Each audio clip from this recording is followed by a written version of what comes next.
जिसकी संतान इस संसार की कलीसिया और वह कलीसिया में जो लोग हैं, कलीसिया में अर्थात परमेश्वर के घर में जो लोग रहते हैं, उनकी कमजोरी क्या है, उस कमजोरी के विषय में प्रभु यीशु मसीह जी उठने के बाद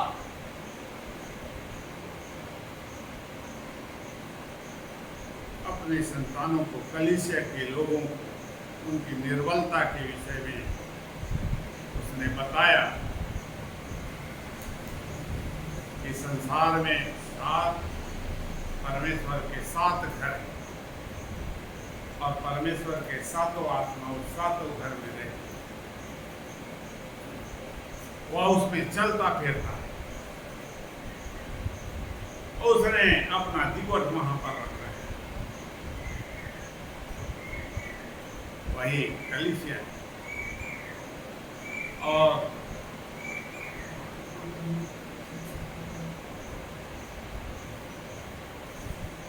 पिछले समय हमने देखा कि परमेश्वर चाहता है कि मनुष्य में जो कमजोरी है उसके विषय में, अर्थात कलीसिया में जो कमजोरी है जिसे वह नहीं देखता और नहीं समझता, उसे देखना है। परमेश्वर प्रभु यीशु मसीह स्वयं बोलता है हर समय के लोगों को जो उसके घर में रहते हैं उसकी स्थिति क्या है उसे देखना है। पहले उसे सबसे पहले बताया कि तूने अपना पहला सा प्रेम छोड़ दिया, तो प्रेम में बने रहने के लिए सचेत करता है परमेश्वर के प्रेम में। परमेश्वर का प्रेम परमेश्वर के वचन को अर्थात उसकी आज्ञा को मानना। कैसे कोई जानेगा कि ये परमेश्वर से प्रेम रखता है? जब वह उसके वचन पर चलता है, उसके अनुसार करता है, वह सारे काम जो वचन में प्रभु यीशु मसीह ने सिखाया, बताया, उसमें चलने वाले लोग परमेश्वर से प्रेम रखते हैं और परमेश्वर उनसे प्रेम रखता है। दूसरी बात उसमें कहा कि परमेश्वर के घर के वे लोग शैतान की सभा है। कलीसिया में ऐसे लोग भरे हुए हैं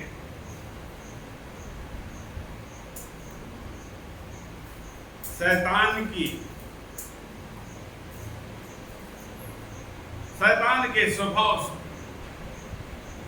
शैतान के स्वभाव में होकर वे बुरे काम करते हैं।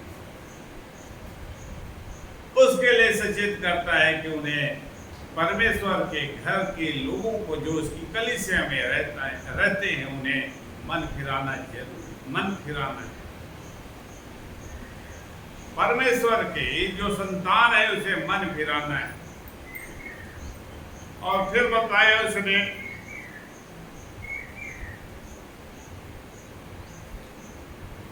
पिरगमुन की कलीसिया,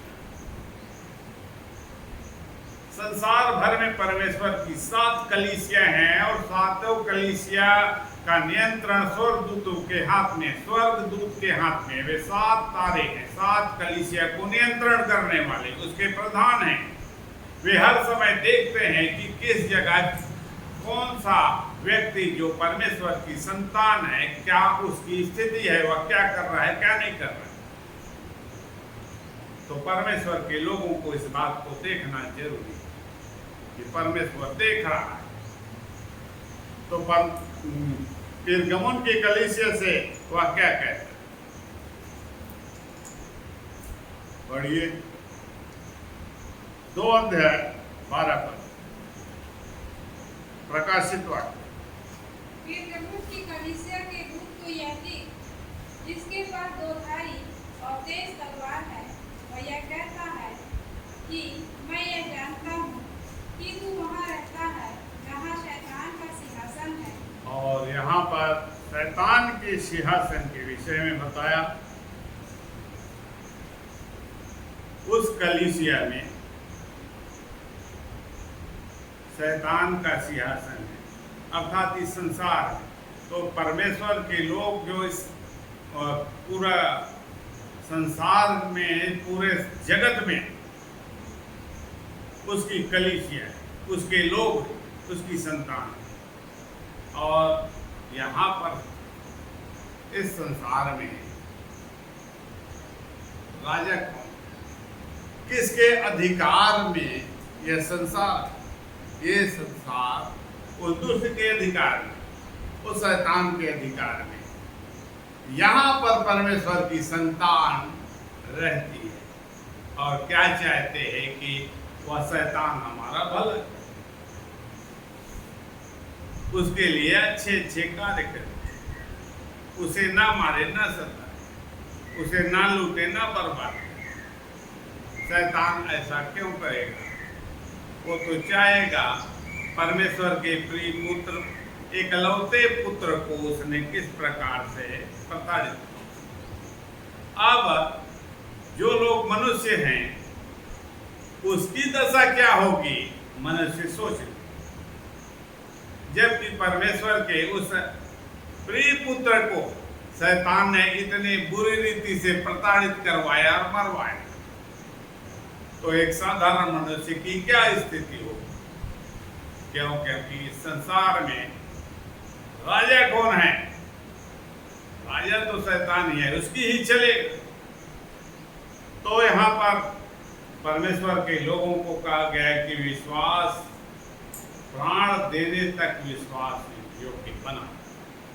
यदि प्राण में तेरा संकट आता है तो भी मुझे नहीं छोड़।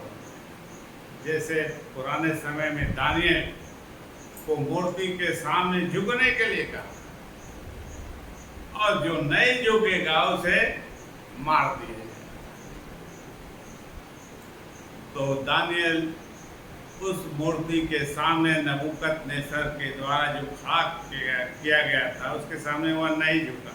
उसने इस बात की चिंता नहीं की कि मुझे फांसी पर लटका दिया जाएगा या तलवार से घात कर दिया जाएगा। तो परमेश्वर अपनी संतान से इस प्रकार की आशा करता है कि मेरी संतान इस प्रकार से परीक्षा दे और उसमें पास हो। तो मनुष्यों के लिए ये परीक्षा बहुत भारी होती है। और आज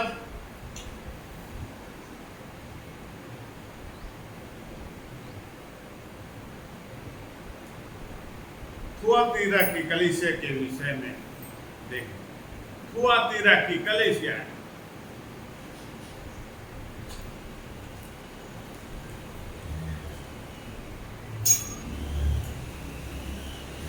प्रकाशित वाक्य 2 अध्याय 18 पद से आगे। थुआतीरा की कलीसिया के दूत को यह लिख, थुआतीरा की कलीसिया के दूत को यह लिख। यहाँ पर प्रभु यीशु मसीह थुआतीरा कलीसिया है नाम दिया है। उस समय जब कलीसिया का निर्माण हुआ तो ये 7 जो कलीसिया हैं उस कलीसिया से आज तक वहीं से लोग जुड़े। ये विशेषता है मनुष्य की कि उस कलीसिया में किस प्रकार के लोग हैं। लेकिन कलीसिया साथ ही है और उस कलीसिया में परमेश्वर का आत्मा चलता फिरता है, जिसका प्रधान स्वर्ग का दूत। तो उस दूत को प्रभु यीशु मसीह कहता है कि उसे यह लिख। क्या लिखने के लिए बोलता है? परमेश्वर का पुत्र जिसकी आंखें आग की ज्वाला के समान हैं, जिसकी आंखें आग की ज्वाला की नहीं हैं, और जिसके पांव उत्तम पीतल के समान हैं, जिसके पांव उत्तम पीतल के समान। देखने में प्रभु यीशु मसीह का ये रूप, ये प्रभु यीशु मसीह का आत्मिक रूप है। वह कैसे दिखता है? वर्तमान में यदि प्रभु यीशु मसीह दिखाई दे किसी को, तो उस रूप में नहीं दिखाई देगा जो मनुष्य के रूप में, जिसके लंबे लंबे बाल और दाढ़ी और मूंछ और कुर्ता पहने, वह ऐसे दिखाई नहीं देगा। वो यीशु मसीह आज वैसा नहीं है। वह कैसा है? उसकी आंखें आग की ज्वाला, जब दिखाई देगा तो उसमें आग की ज्वाला निकलते हुए दिखाई देगा। किसी भी को दिखाई हुआ देगा तो प्रभु यीशु मसीह की आंखों से आग की धारा बहती हुई दिखाई देगी, और उसके पांव उत्तम पीतल के समान। ये साधारण रूप से वर्णन कर दिया है। यीशु मसीह इस प्रकार से दिखाई देगा। यूहन्ना को एक झलक दिखाई दी, यीशु मसीह का एक झलक दिखाई दिया, और उसी के अनुसार से उतना ही वह वर्णन कर रहा है। और वह यीशु मसीह उस कलीसिया के दूत को, थुआतीरा की कलीसिया के दूत को क्या कहता है? लिखने के लिए बोलता है कि लिख दे, लिख दे। क्या लिख दे? मैं तेरे कामों, तेरे प्रेम और विश्वास और सेवा और धीरज को जानता हूँ, और मैं तेरे कामों, प्रेम और विश्वास और सेवा और धीरज को जानता हूँ, और यह भी जानता हूँ कि तेरे पिछले काम पहले काम से बढ़कर, तेरे पिछले काम पहले काम से बढ़कर, जो पहले तूने कार्य किया, बहुत काम किया है तूने, वह कलीसिया इस पे देखें तो ये तो बहुत काम दिखाई देता है। इस थुआतीरा की कलीसिया, यहाँ पर क्या है? वह काम बहुत करने वाला है। उस कलीसिया के लोग परमेश्वर के सब काम को करने में तत्पर हैं, और प्रेम रखने वाले, परमेश्वर से प्रेम रखने वाले, और परमेश्वर से प्रेम रखने के द्वारा वह परमेश्वर के वचन के अनुसार वे सब प्रकार के प्रेम के को बांटने वाले हैं। कलीसिया तो सेवा करते हैं, सेवा भी बहुतायत से उन्होंने की, और विश्वास, विश्वास को भी परमेश्वर देखता है कि उनका विश्वास अटूट है। जो विश्वास में निर्बल होता है वो क्या करता है? परवाह नहीं करता, वचन की परवाह नहीं करता। वचन में क्या परमेश्वर ने कहा है उसे की भी परवाह नहीं करता। यहाँ तक कि परमेश्वर के वचन को सुनने भी की चेष्टा नहीं करता, प्रयास नहीं करता। मानने की बात तो दूर है, सुनने का भी प्रयास नहीं करता। लेकिन इस कलीसिया के लोग वे सब काम कर रहे हैं और सेवा भी कर रहे हैं। सेवा काम भी कर रहे थे, पहुनाई का काम। लोग जैसे बीमारों की सेवा कर रहे हैं।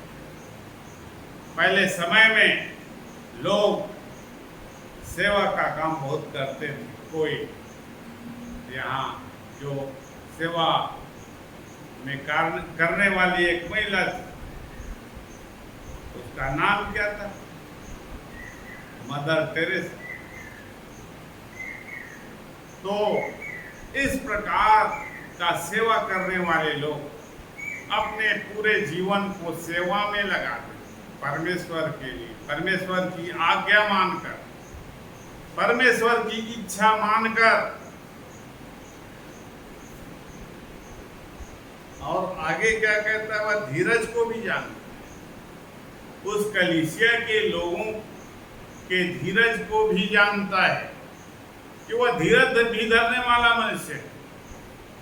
ऐसा नहीं कि यदि कोई कुछ बोल दे तो तुरंत वह क्रोधित हो जाए, तुरंत बदला लेने के लिए निकल पड़े और क्लेश में, उपद्रव में, और जो परिस्थितियां जो उसके जीवन में विपरीत होती उस समय वो क्या करता है, उसका धीरज का बांध टूट जाता है। कठिन परिस्थिति में मनुष्य के धीरज का बांध टूट जाता है। क्या हटाओ, चलो ये परमेश्वर व वैसे सब बेकार, कोई मतलब नहीं। इस संसार में लोग ऐसे ही कहते,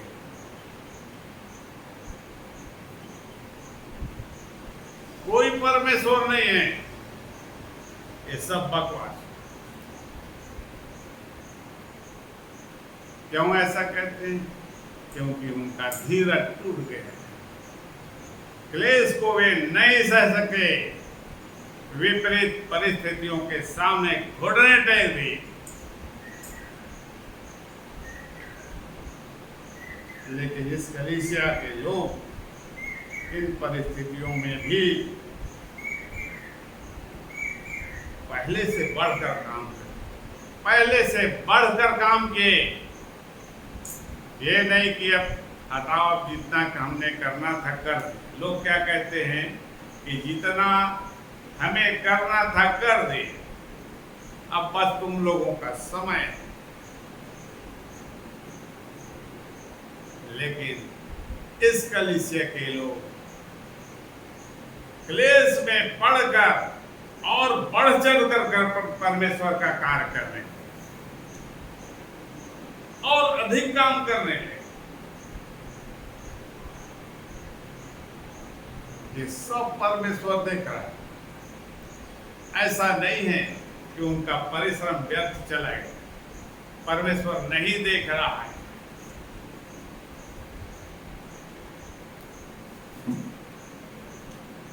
फिर भी परमेश्वर प्रभु यीशु मसीह क्या कहता है? इस पर मुझे तेरे विरुद्ध यह कहना है, पर मुझे तेरे विरुद्ध यह कहना है कि तू उस स्त्री इजेबेल को रहने देता है, कि तू उस स्त्री इजेबेल को रहने देता है, जो अपने आप को भयभक्ति कहती है, जो अपने आप को भयभक्ति कहती है, भयभक्ति कहती है, और मेरे दासों को व्यभिचार करने और मूर्तियों के आगे चढ़ाई, और मेरे दासों को क्या सिखाती है? व्यभिचार करना सिखाती है। शैतान का ये बहुत बड़ा हथियार, परमेश्वर के लोगों को हराने के लिए, गिराने के लिए, नाश करने के लिए, फंसाने के लिए, मृत्यु में डालने के लिए, नरक में डालने के लिए, अधोलोक में डालने के लिए शैतान का सबसे बड़ा हथियार है। दो हथियार है, ये विचार में उसे डालना और दूसरा मूर्तियों के सामने उसे गिराना, दंडवत करवाना, उसे झुकाना। उसके लिए क्या सही है कि वह अपने परमेश्वर के सिवाय और किसी के सामने ना झुके। और आज मसीही किसी के भी सामने झुकते हैं और दंडवत करते हैं, और वहां पर जो चढ़ाया जाता है, जो भी भेंट उसे बलिदान के रूप में चढ़ाया जाता है, उस बलिदान में से खाते, उस बलिदान में से खाते, बलिदान में से खाना, बलिदान में से खाना, किसी भी बलिदान में से खाना। इसका मतलब सारा धारण नहीं। जब एक व्यक्ति बलिदान में से खाता है, वह बलिदान उस जो भी शख्स है उसे बलिदान चढ़ा गया, अर्पित किया गया, समर्पित किया गया। अब जब बलिदान चढ़ा दिया जाता है तो उसका आत्मा उसमें आ जाता है। उस बलिदान की वस्तु में वह उसका है,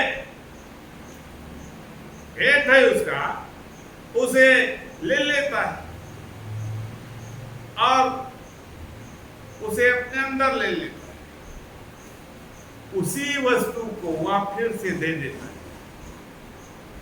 दान का मतलब देखिए, उसी वस्तु को फिर से उसी व्यक्तियों को दे देता है कि वह उसे खाए, ग्रहण करता है। ग्रहण करने से उसका आत्मा, उसका स्वभाव, उसके पास जो भी है वह उस वस्तु में आ जाती है, उसके नियंत्रण में आ जाता है। और जब नियंत्रण में आ जाता है मतलब वह आत्मिक प्राणी। आत्मा को यदि बलिदान चढ़ाया जाए, वह आत्मिक प्राणी है और उसके पास जो भी सामर्थ्य है, वह सामर्थ्य का प्रभाव उसमें आ जाता है। तो वह मनुष्य को खाने को जब देता है, मनुष्य क्या होता है, बौराने लगता है। जब उसमें से खाता है तो अपने आपे में नहीं रहता, वह अपने आपे में नहीं होता। निश्चित रूप से वह उसका मति फिर जाता है। पहले जो वह लोग कहते हैं, पहले तो ऐसा नहीं था, ये तो बहुत अच्छा बोलता चालता था, अभी से क्या हुआ, पागल हो गए। इस प्रकार की मनुष्य की स्थिति हो जाती। तो व्यभिचार करना सीखा परमेश्वर की संतानों को, और मूर्त के सामने बलिदान में चढ़ाई गई वस्तु को खाने को सिखाकर उसे भरमाता है। भरमाता है कौन? शैतान ही भरमाता है। ये दोनों बात करवाता है। सबसे पहले वो व्यभिचार में उसे फंसाएगा, उसके बाद उसे मूर्तियों के सामने, दुष्टों के सामने, जो दुष्ट आत्मा है उसके सामने झुकवाएगा, उसे प्रणाम करवाएगा। और मनुष्य अपने परमेश्वर को भूल जाता है कि मुझे केवल अपने पिता परमेश्वर को प्रणाम करना है, उसके सामने झुकना है, मुझे छोड़ किसी और को ईश्वर करके न मानो। क्या भूल गए? बहुत से मसीही हैं, ऊंचे ऊंचे पद में हुए हैं, जिन्होंने अपने कर्ता को भुला दिया।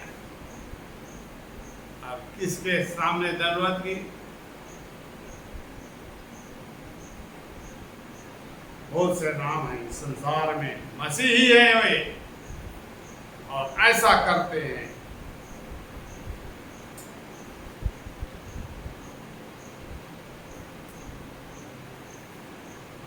और वह क्या कहता है? मैंने उसको मन फिराने के लिए अवसर, मैंने उसे मन फिराने के लिए अवसर दिया।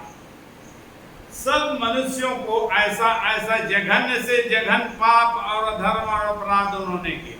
कलीसिया के लोगों ने, परमेश्वर की संतानों ने, परमेश्वर सबको अवसर देता है मन फिराने, और अवसर देता है तो मनुष्य के लिए क्या करना है? मनुष्य को क्या चाहिए? उसे देखना है कि मैंने क्या क्या किया है। यदि नहीं देखता तो कैसे जानेगा कि उसने क्या क्या किया? कैसे जानेगा? और नहीं जान पाते जब, तो बिना मन फिराए लोग अचानक से मर जाते हैं और सीधा कहाँ पहुंच जाते हैं? उसमें कोई फोर्स लगाना नहीं पड़ता, बिना ढकेले वह चला जाता है, सीधा एक झटके में स्वर्ग जाने में, स्वर्गीय स्थान में प्रवेश करने में एक व्यक्ति को कितना पापड़ बेलना पड़ेगा, कितना पसीना बहाना पड़ेगा, लेकिन अधोलोक जाने में कुछ करना नहीं पड़ता, सीधा एक झटके में वो पहुंच। पहला राजा 16 अध्याय 31 पर, यहाँ पर इस्राएल के राजा किस प्रकार इजेबेल नामक महिला ने उस इस्राएली को, जो परमेश्वर की संतान कहलाती, पवित्र लोगों का राजा, और उसके बाद इजेबेल ने इस प्रकार से परमेश्वर के लोगों को बिगाड़। क्या लिखा है 29 पद से पर, यहूदा के राजा आसा के 38वें वर्ष में ओमरी का पुत्र अहाब इस्राएल पर राज्य करने लगा। और इस्राएल पर सोमरोन में 22 वर्ष तक राज्य करता इस्राएल में सोमरोन उसकी राजधानी है, 22 वर्ष तक राज्य करता रहा। और उस राज्य में राजा जब था तो उसने क्या किया? और ओमरी के पुत्र अहाब ने उन सबसे अधिक जो उससे पहले थे वह कर्म किए। अहाब ने, जो इस्राएल का राजा है, जो रास्ता दिखाने वाला इस्राएल को रास्ता दिखाएगा, सही मार्ग बताएगा और उसकी सुधि लेगा, सहायता करेगा। और परमेश्वर के ये लोग हैं, परमेश्वर के लोग हैं तो सही काम करेंगे। लेकिन अहाब ने क्या किया? उन सब राजाओं से बढ़कर काम, बुरा काम, जो उसके पहले हुए थे उनसे बढ़कर बुरा काम किया। क्या काम किया? तो यहोवा की दृष्टि में बुरे थे। उसने तो नबात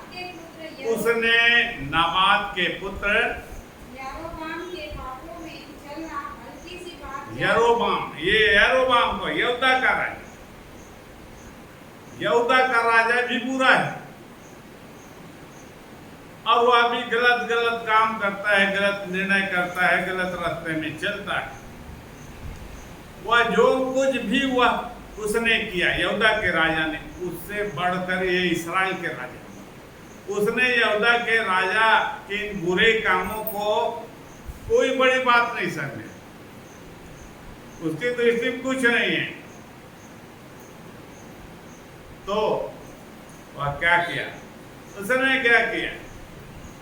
राजा एकबाल की बेटी इजेबेल से विवाह कर, उसने किससे विवाह की? अहाब के राजा ने। क्या लिखा है? एतबाल की बेटी। उस समय एतबाल की बेटी जो कहां पर थे? सिदोनी है वो, सिदोन की में रहने वाले, वहां का राजा है एतबाल। उसकी बेटी कौन है? इजेबेल से प्यार किया उसने। और इजेबेल ने क्या किया? आगे देवता की उपासना की और उसको दंडवत किया। और उससे शादी करके अहाब राजा उस औरत के चक्कर में क्या किया? उसने बाल देवता की उपासना की। उसे किसकी उपासना करना चाहिए? इस्राएल के राजा को। इस्राएल के राजा को किसकी उपासना, किसकी आराधना, किसकी भक्ति करना चाहिए? वो नहीं जानता है। क्या नहीं जानता है? वो सब जानता है। फिर भी उसने क्या किया? बाल देवता के चरणों में गिरकर उसे दंडवत किया। जैसे आजकल के लोग नहीं जानते हैं मसीहियों को क्या करना चाहिए, नहीं मालूम। किसके सामने झुकना है, किसे प्रणाम करना है, किसे दंडवत करना है, किसकी सुनना है, किसके अनुसार चलना है, नहीं मालूम। क्या फिर भी ऊंचे शिक्षित होने पर भी, सब कुछ मालूम होने के बावजूद वे मसीही लोग ऐसा करते हैं, कलीसिया के ही लोग हैं, ये कलीसिया से जुड़े हुए लोग हैं। ये है पिरगुन की कलीसिया के लोग आज तक जीवित हैं, पीढ़ी दर पीढ़ी। ऐसा नहीं कि सभी लोग इस प्रकार से हैं, लेकिन ये थुआतीरा की कलीसिया का यह स्वभाव या गुण है, दुर्गुण के, कि उसमें है कि वे विचार करते हैं और मूर्त के सामने दंडवत करते हैं, और उनमें जो बलिदान चढ़ाया जाता है उसे खाते, और क्या हो जाते हैं, उनका दिमाग भ्रष्ट हो जाता है। अब वे अपने विश्वास को छोड़ दिया, अपने विश्वास को उन्होंने छोड़ दिया है। उन लोगों की संख्या अनगिनत है इस संसार में वर्तमान समय में, जिन्होंने अपने विश्वास के प्रति क्या किया, विश्वासघात। ये यहोवा के प्रति विश्वासघात है, मसीही लोगों का विश्वासघात।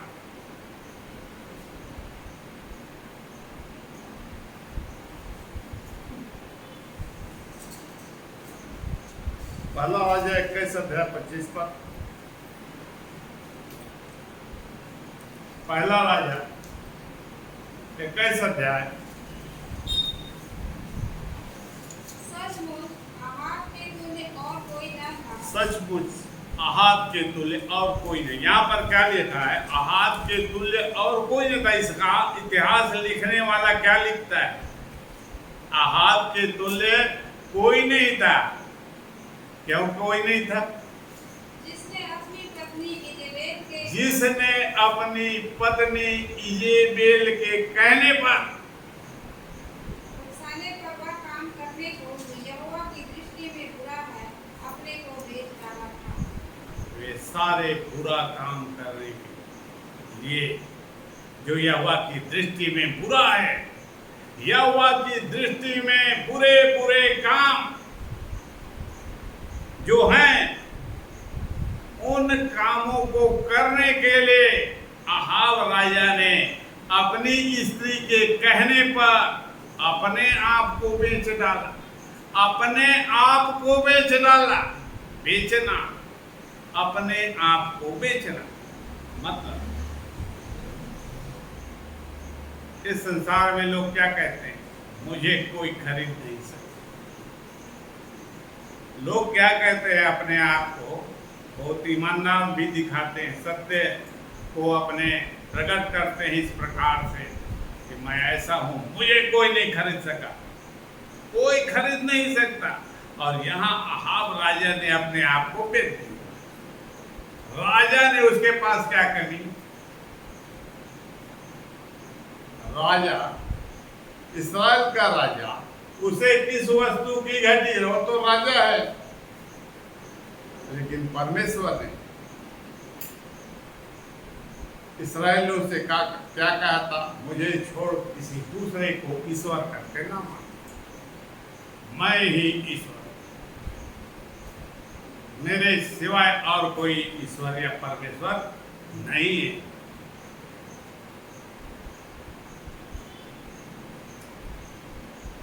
और ये वाचा की संतान इस्राएल कौन है?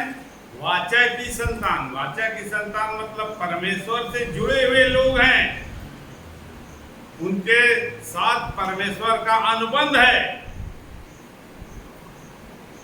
वे वाचा के बंध में बंधे हुए लोग हैं कि हम लोग ऐसा नहीं करेंगे, मूर्तियों को दंडवत नहीं करेंगे, किसी भी व्यक्ति, किसी भी शक्ति, किसी भी के सामने हम नहीं झुकेंगे, तू ही हमारा परमेश्वर है। ये वाचा बांधी है इस्राएलियों।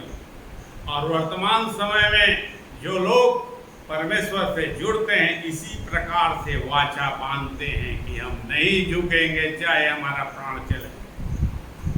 और लोग क्या करते हैं, वाचा बांधने के बाद झुकते हैं दूसरों के साथ कि वो है ईश्वर, वो है राजा।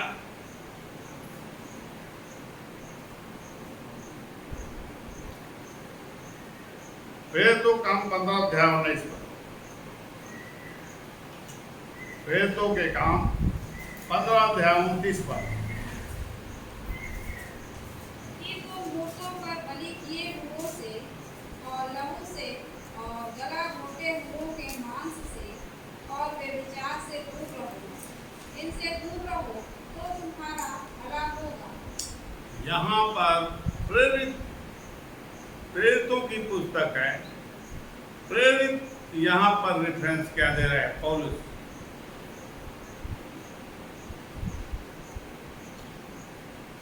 तुम्हें क्या करना है? फिर से पढ़। मूर्तों पर बलि किए हुओं से और लहू मूर्तों के सामने बलि किए हुए जो पशु हैं उससे दूर रहना है। और लहू से और गला घोटे हुओं के लहू मांस से और गला घोटे हुए पशु से, इन सब से अलग अपने आप को रखना है जो विश्वासी भाई है। मूर्तों से अपने आप को अलग रखना है, और जिसका गला घोटा दिया जाता है पशु का, जिसे बलि किया जाता है, गला घोट कर बलि, गला घोट कर जो बलिदान चढ़ाया जाता है परमेश्वर की दृष्टि में वह घृणित है। या तो उसे किसी भी हथियार से काटा जाए। और जो लोग गला घोटे हुए को बलिदान को खाते हैं परमेश्वर की दृष्टि में वे अपवित्र अशुद्ध हो जाते हैं। परमेश्वर की दृष्टि में वह घृणित काम। लोगों को गला घोटना नहीं, इसराइलियों को किसी का गला घोटना नहीं। लोग कहते हैं, क्या कहते हैं? उसने उसका गला घोटा। किस प्रकार से वह एक व्यक्ति दूसरे व्यक्ति को धोखा देता है, किस प्रकार से एक व्यक्ति दूसरे व्यक्ति को धोखा देता है। गला घोटना, गला घोटना। जब इस प्रकार से लोग दूसरे का जब हक मार के उसे अपना लेते हैं, उसे गला घोटना कहते हैं। तो पौलुस क्या कहता है? पहले तो पुस्तक में क्या कहता है? फिर से पढ़। मूर्तों पर बलि किए हुओं से और लहू से और गला घोटे हुओं के मांस से और व्यभिचार से दूर रहो। और वे विचार से दूर रहो। तो इनसे दूर रहो तो तुम्हारा भला होगा। तो तुम्हारा भला होगा, नहीं तो भला नहीं। तो तुम्हारा भला होगा। भला चाहते हो तो व्यभिचार से अलग रहो और मूर्तों से अलग रहो, और जो वस्तु ईश्वर नहीं है उसके सामने दंडवत मत करो, और गले घूंटे हुए का मांस मत खाओ। तो इस प्रकार से नए नियम में परमेश्वर की इच्छा को लोगों के सामने नई वाचा में भी इस प्रकार से रखा गया है, नया अनुबंध में रखा गया है कि यदि तुम चाहते हो कि परमेश्वर भला करे, यदि व्यभिचार और इस प्रकार के अन्य बुरे काम तुम करते हो तो तुम्हारा भला नहीं हो, भला नहीं होगा। क्या सोचते हो? ऐसा काम करने के बावजूद हमारा भला होगा?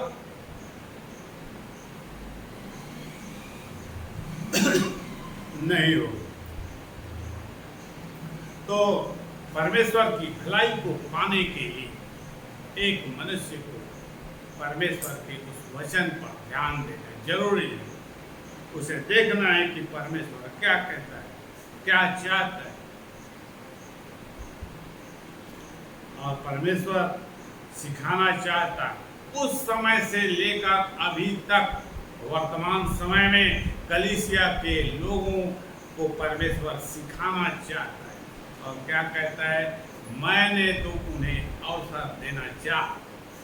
सब मनुष्यों को वह अवसर देता है। क्या लिखा है 21 पद?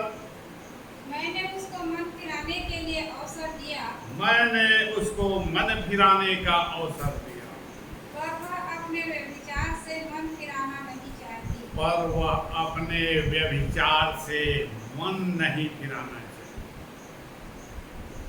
तो जो लोग ऐसे बुरे काम में पड़े हुए, परमेश्वर यद्यपि उन्हें मन फिराने का अवसर देता है, लेकिन मनुष्य ही और मनुष्य का मन ही इतना बुरा और ढीठा और हट करने वाला और घमंडी हो गया,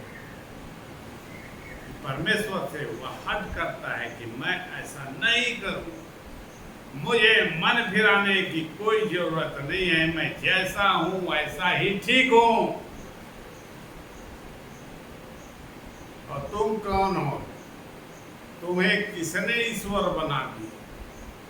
ये मनुष्य ही है, उसके बोल हैं, कोई ईश्वर नहीं, कोई परमेश्वर।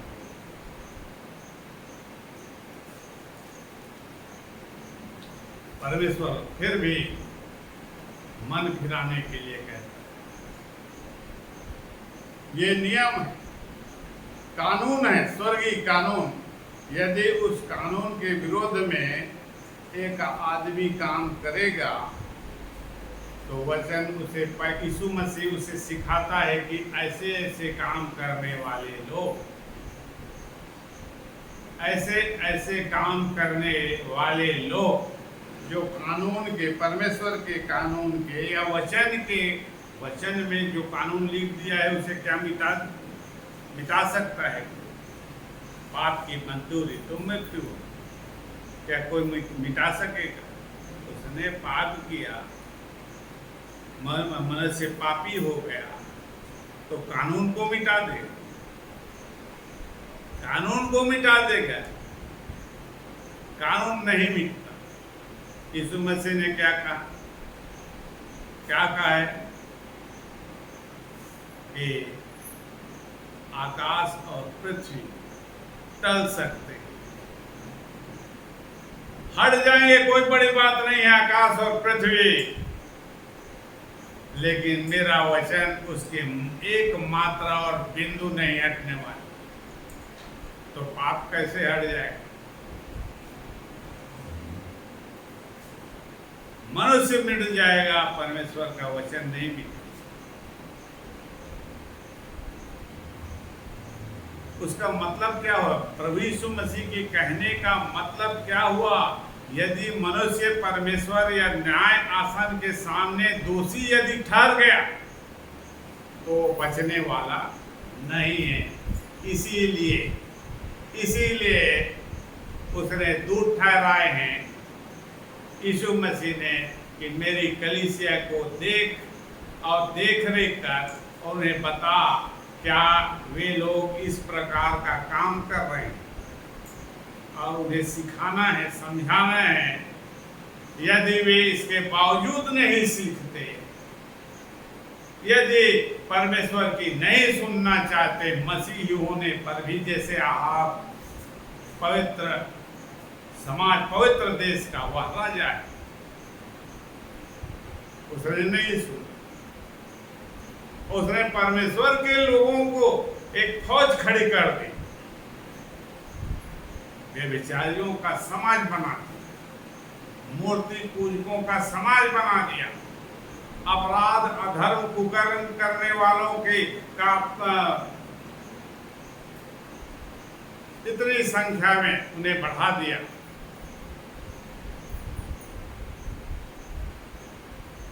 और इस कारण से परमेश्वर का क्रोध उस पर बढ़ गया। तो ऐसे लोगों पर परमेश्वर का क्रोध भड़कता है जो उसकी नहीं सुनते। वे मन नहीं फिराते। मन ना फिराने वाले लोगों पर परमेश्वर का क्रोध भड़केगा ही, लेकिन परमेश्वर चाहता है किसी न किसी रीति से उसे समझा बुझा दिया जाए, कि वह किसी प्रकार से वह इन कामों से अपने आप को अलग कर ले, जो वह बुरा काम कर रहा है उससे अपने आप को अलग कर ले और परमेश्वर के उस रास्ते पर आ जाए। और जब वह रास्ते पर आ जाएगा तभी उसका भला होगा। जब उस रास्ते पर आ जाएगा तभी भला होगा। मतलब एक आदमी जैसे यहां पर मर गया, पाप और अपराध की दशा में, और मन नहीं फिराया, तो वो क्या होगा? सीधा अधोलोक जाएगा, अधोलोक जाएगा। प्रभु यीशु मसीह उसको नहीं बचाए, क्योंकि वचन के विरोध में वो काम नहीं करेगा। वो तो सत्य वचन है, वचन में जो लिखा है उसके विरोध में वह काम करेगा ही नहीं। क्यों नहीं करेगा?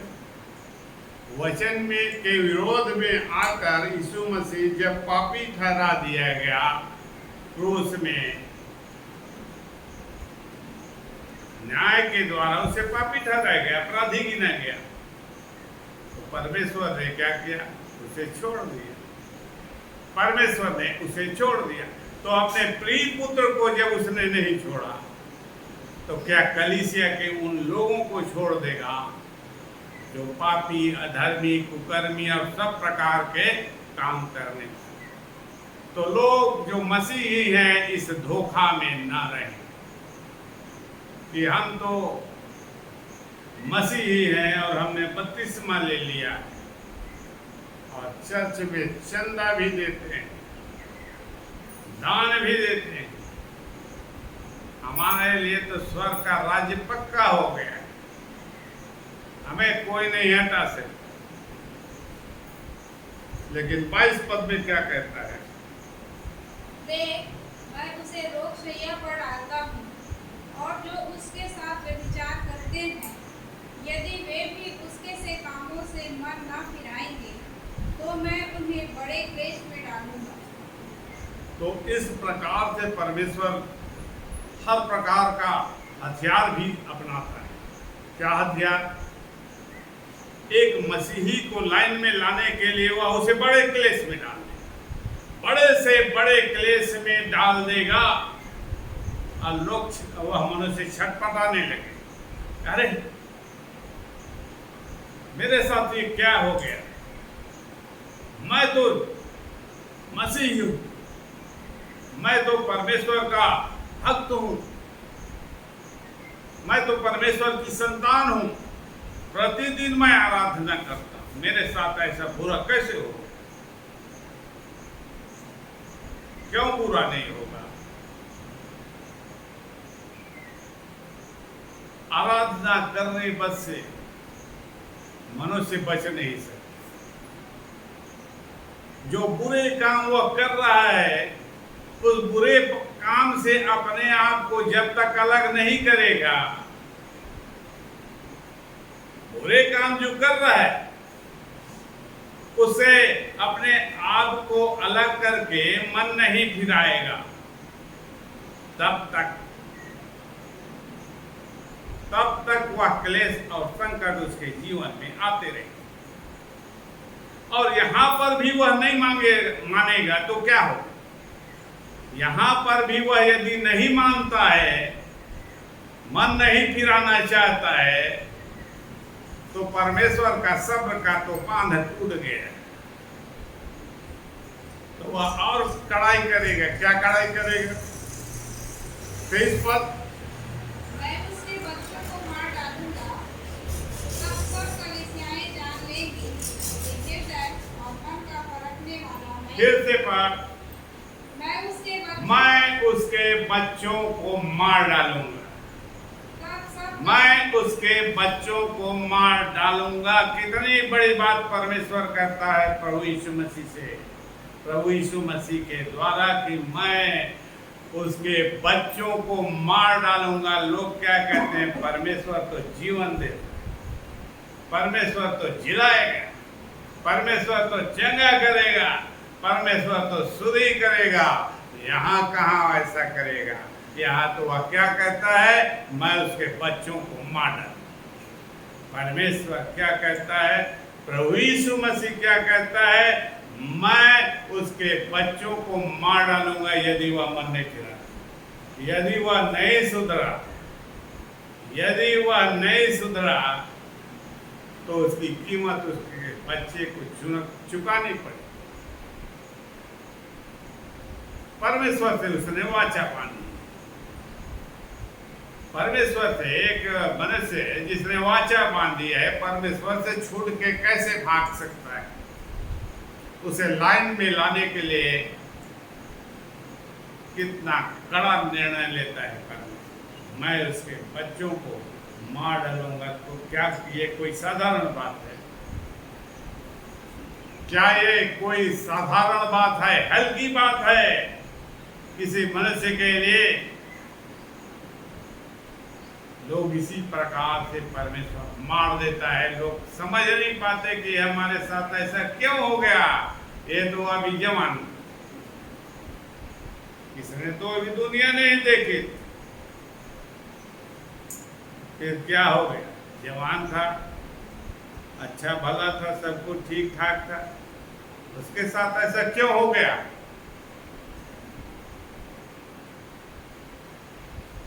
परमेश्वर जानता है कि एक व्यक्ति मसीही होने के बावजूद यदि वह उसका सम्मान नहीं करे, उसके सामने झुकता नहीं है, उसके बावजूद वह दूसरों के सामने झुकता, दूसरों का आदर मान करता है और मन नहीं फिरा,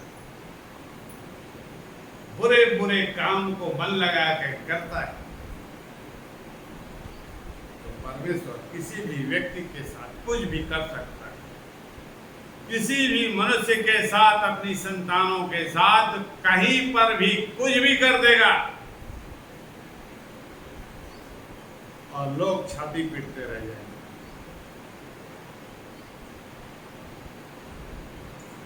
तब कलीसिया जान लेगी कि हृदय और मन का परखने वाला मैं ही।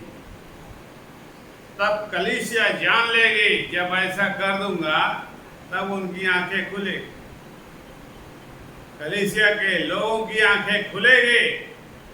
जब तो अभी अच्छा अच्छा वचन बता रहा था परमेश्वर, जब अच्छा अच्छा उनके मन के लायक बोलता है तब उसे अच्छा लगता है, लेकिन जब कड़ा शब्द बोलता है परमेश्वर, या कड़ा काम कर देता है, कार्रवाई को अपने कड़ा कर देता है, कठोर निर्णय ले लेता है। परमेश्वर दयालु है, दया दिखाई, कठोरता को अभी तक नहीं दिखाया था, अब कठोरता को भी देख लो। मन और हृदय का परखने वाला मैं हूं। मैं जानता हूं कि मनुष्य के मन में क्या भरा है, आखिर वो चाहता क्या है, वो क्या चाहता है। एक व्यक्ति अरे किसी भी प्रकार से यह समय निकले, बाकी हम कहाँ सुधरने वाले। अभी तो किसी भी प्रकार से यह विपत्ति टल जाए, चाहे चर्च जाना पड़े, चाहे दूसरों के सामने प्रार्थना करवाने के लिए जाना पड़े, चाहे किसी भविष्यवक्ता के पास जाना पड़े। अभी कुछ समय जब संकट में है तब तक ऐसा कर लेते हैं, बाकी हमें क्यों करना है ऐसा, बाकी हम क्यों करेंगे ऐसा। तो परमेश्वर कहता है कि मैं मन को देखता हूँ और हृदय को परखता हूँ, तुम क्या सोचते हो, क्या कल्पना करते हो, वह सब कुछ जानता हूँ और उसी के अनुसार तुम्हारा निर्णय करूँगा।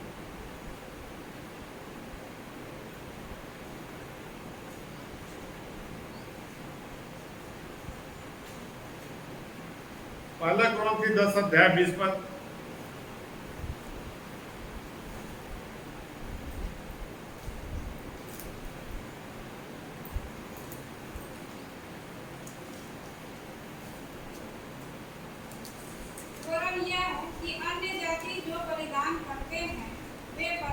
के लिए नहीं परंतु दुष्ट आत्माओं के लिए बलिदान तो करते ये हैं। जो बलिदान है लोग साधारण बात नहीं है। ये बलिदान दुष्ट आत्माओं के लिए लोग, अन्य जाति लोग करते हैं, दुष्ट आत्माओं को बलिदान चढ़ाते हैं। एक बात। और मैं नहीं चाहता कि तुम दुष्ट आत्माओं के सहभागी हो। दुष्ट आत्माओं के सहभागी हो। क्या एक मसीही व्यक्ति दुष्ट आत्माओं के साथ मेलजोल रखे, सहभागी हो? दुष्ट आत्मा यदि नरक जाता, अधोलोक जाता है, अंधकार में पड़ता है, तो क्या मसीह भी वहां जाएगा? यदि तुम उससे मेल जोल करोगे, यदि तुम उससे मेल जोल अब उसके रास्ते पर चलोगे, तो तुम्हारा भी वही हश्र होगा। रोमियो की पत्र 2:4 रोमियो की पत्र 2:4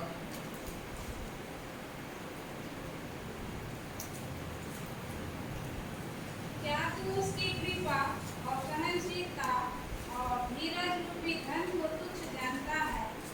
क्या यह नहीं समझता कि परमेश्वर की कृपा तुझे मन फिराव को सिखाती है? परमेश्वर की कृपा प्रत्येक मसीही को, जो उसके लोग हैं, परमेश्वर की कृपा मतलब परमेश्वर उस पर दया क्यों करता है, उसे अपने भलाई को क्यों दिखाता है, उसके साथ अच्छा या भला कार्य क्यों करता है, उसकी प्रार्थना को सुनता क्यों? वो जब परमेश्वर से प्रार्थना करता है तो उसके जीवन में इस प्रकार के भलाई के काम प्रकट होने लगे और उसका काम आसान हो जाता है। और लोग क्या करते हैं, गवाही भी देते हैं, परमेश्वर ने मेरी सुनकर मेरी इस प्रकार से सहायता की। लेकिन परमेश्वर क्या कहता है? वह भलाई या कृपा, भलाई वह क्यों करता है? एक मनुष्य के जीवन में भले काम क्यों करता है? मसीहियों के जीवन में उसका एक ही उद्देश्य है कि वह व्यक्ति शरीर है, उसकी संतान शरीर है और इस संसार में है, और वह मन का जांचने वाला जानता है कि वह क्या क्या बुरे काम कर और अपने हृदय में छिपाए हुए बैठा, और परमेश्वर चाहता है कि वह मन फिरा, वह उस बुराई से अपने आप को अलग कर। क्या मसीही ऐसा करने के लिए तैयार है? क्या परमेश्वर की संतान ऐसा करने के लिए तैयार है कि परमेश्वर की भलाई में ही मगन है, परमेश्वर की भलाई ही में मगन हो गया है कि उसे अपने भीतर अपनी बुराई नहीं दिखाई दे रहा है? परमेश्वर की कृपा तो इसलिए परमेश्वर ने किया है कि वह मन फिराए, अपने बुराई से अलग हो जाए। तो तुम अपने जाकर गवाही दे रहे हो और मन नहीं फिरा रहे हो। परमेश्वर ने मेरे साथ ये किया वो किया, लेकिन मन तो फिराओ, मन नहीं फिरा रहे हो, अपने बुराई से अपने आप को अलग नहीं कर रहे हो। दूसरा पत्र 3:9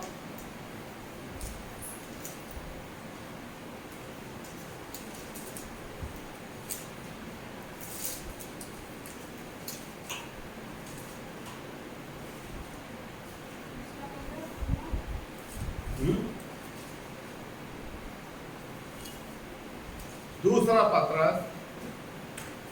3:9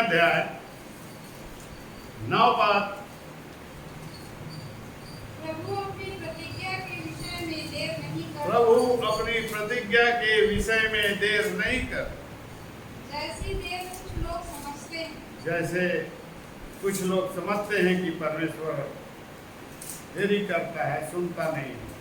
वह तुम्हारे विषय में धीरज धरता है और तुम्हारे विषय में धीरज धरता है और नहीं चाहता कि कोई नाश हो, और नहीं चाहता है कि कोई नाश हो। वरन यह कि सबको मन फिराव का अवसर मिले। परंतु वह ये चाहता है कि सबको मन फिराने का अवसर दे, सबको मन फिराने का अवसर दे, और इसलिए धीरज धर के बैठा रहता है।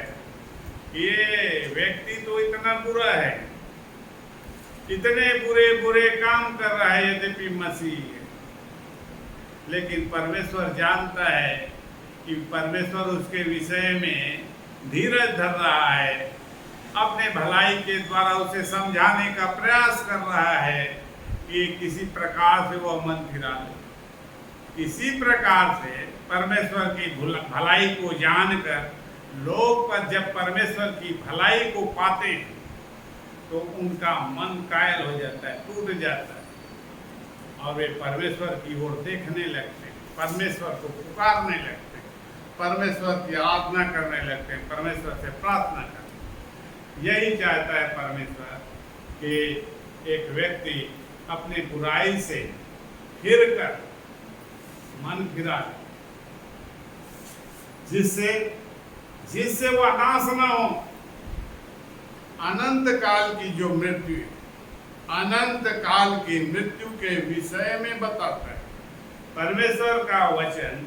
जैसे अनंत जीवन बताता है, वैसे ही वह अनंत काल की मृत्यु के विषय में भी बताता है। परमेश्वर अपने उद्देश्य को अनंत मृत्यु से बचाने के लिए अपनी संतान को और संतान के विषय में वह धीरज धरता है। तत्काल नाश नहीं कर देता, तत्काल नाश नहीं कर देता कि तूने मेरी नहीं सुनी, इसलिए चल उठा इसे जेल में डाल दे, नरक में डाल दे, तुरंत आ जाइए।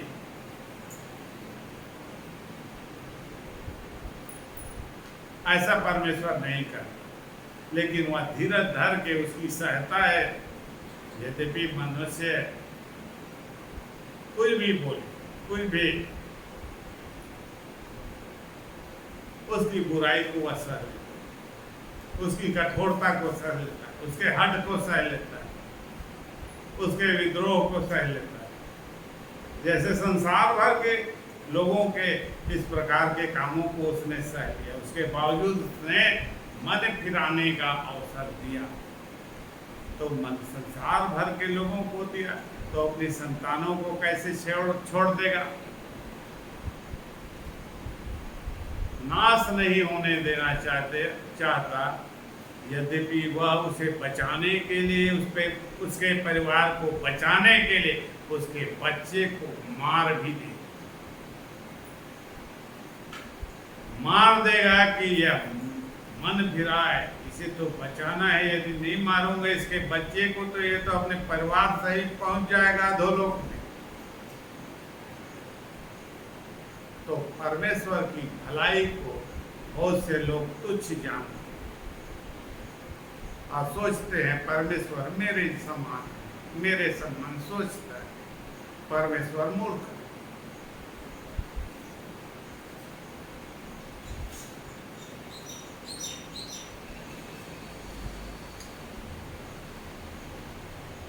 चौबीस पद पर 24, 25, 26, 27।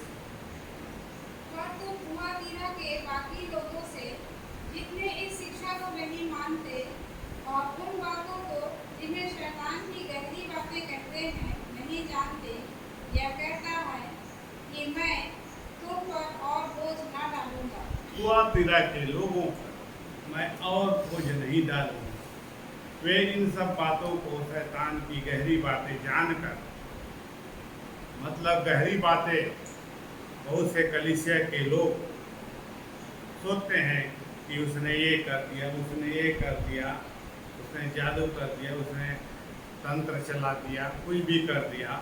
ये शैतान की गहरी बातें हैं, उनके समझ में नहीं आती, समझ में नहीं आती। शैतान की गहरी बातें हैं, इसलिए वे अंधेरे में पड़े रहते हैं।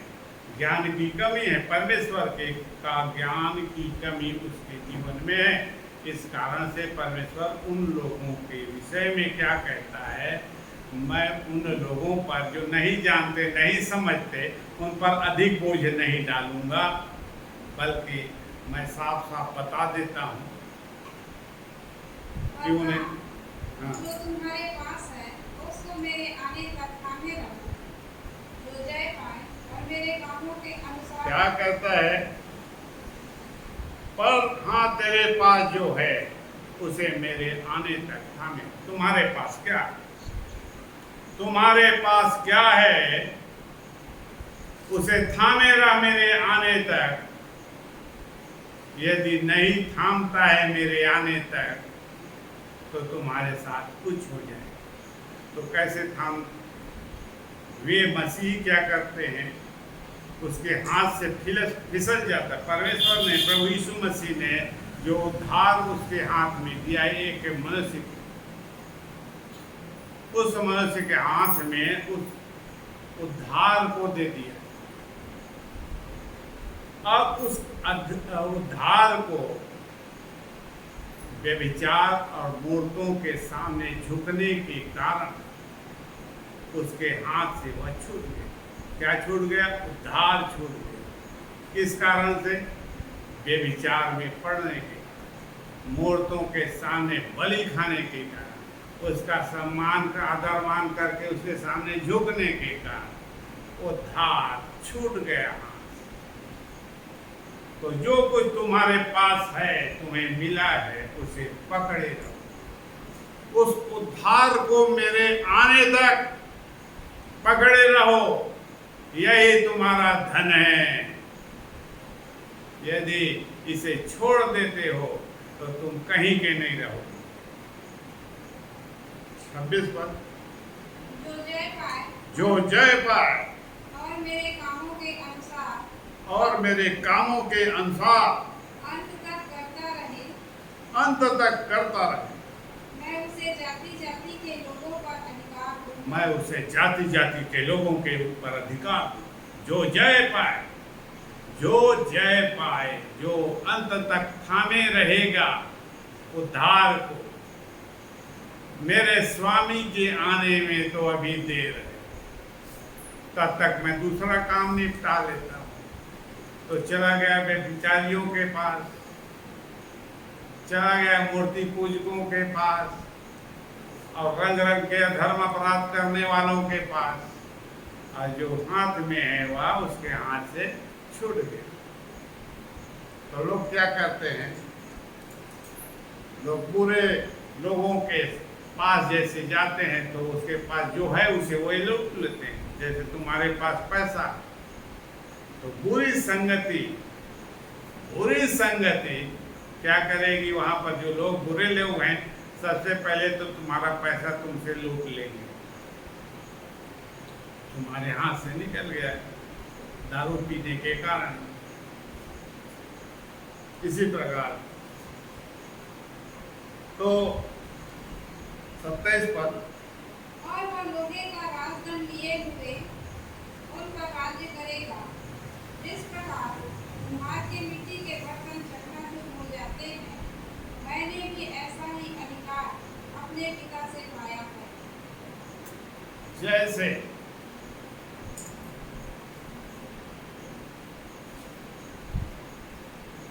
मिट्टी का बर्तन चकनाचूर हो जाता है, जैसे मिट्टी का बर्तन चकनाचूर हो जाता है,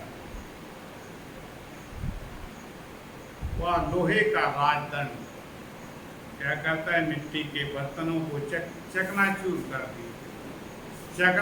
कर देता है। तो यीशु मसीह के पास लोहे का ऐसा राजदंड है। जो मिट्टी का बर्तन है वो मनुष्य को वह चकनाचूर कर देगा। समय नहीं लगेगा, 1 सेकंड नहीं लगेगा। मनुष्यों को चकनाचूर करने का अधिकार परमेश्वर ने उसे दिया है, यीशु मसीह को। इसलिए मनुष्य घमंड न करे। यदि चाहेगा,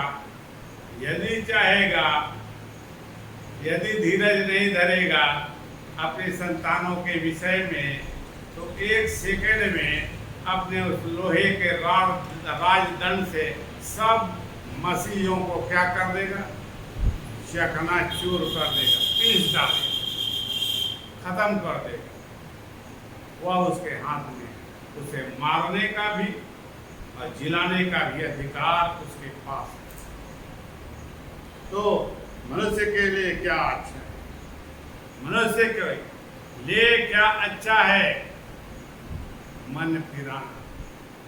कलीसिया के लोगों के लिए मन फिराने से बढ़कर और कोई काम नहीं। इस संसार का कोई काम नहीं है मन फिराने से बढ़कर।